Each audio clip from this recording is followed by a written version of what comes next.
Good morning. Quite an exciting day, huh? Today is Monday, and this is the explanation of the Frayer models that you guys worked on last week. So, as I mentioned to you guys on Friday, we were going to continue our discussion with forces, specifically gravity and inertia this week. So please double check your slides and add or edit anything on them according to what I have here.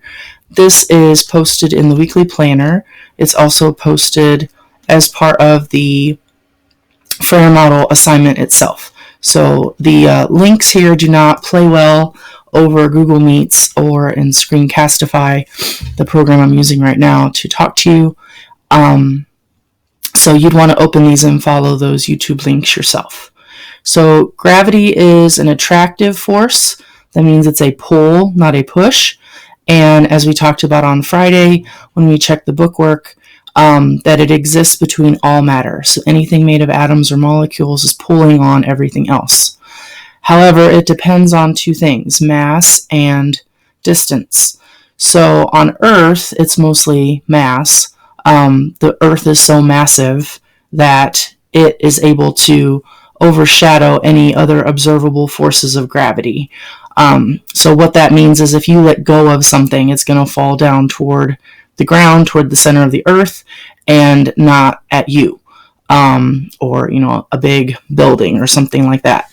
Out in space, the more massive the planet, the more moons that it can support, and the more influence it's going to have on the other things in space around it. Up to a certain point, the further away you get from the massive body, the weaker the gravity. So if we're in a rocket ship leaving Earth, traveling faster than the speed of sound, if we get up 30 miles away from the surface, you would start to see things around you floating. The gravity force drops off pretty quickly when you leave a planet or moon. We talked about not using pulling things down because there's no direction down in space. So we want to say pulls towards the center.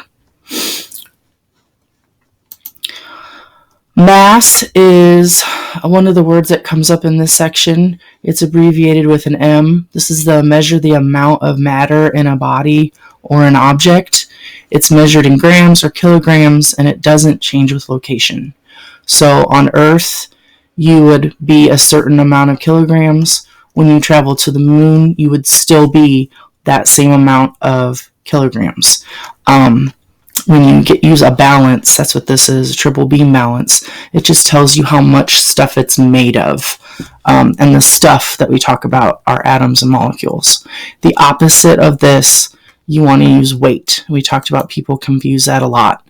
I put a 23.5 in here in case you wanted to know what a kilogram was. You can check that out on your own.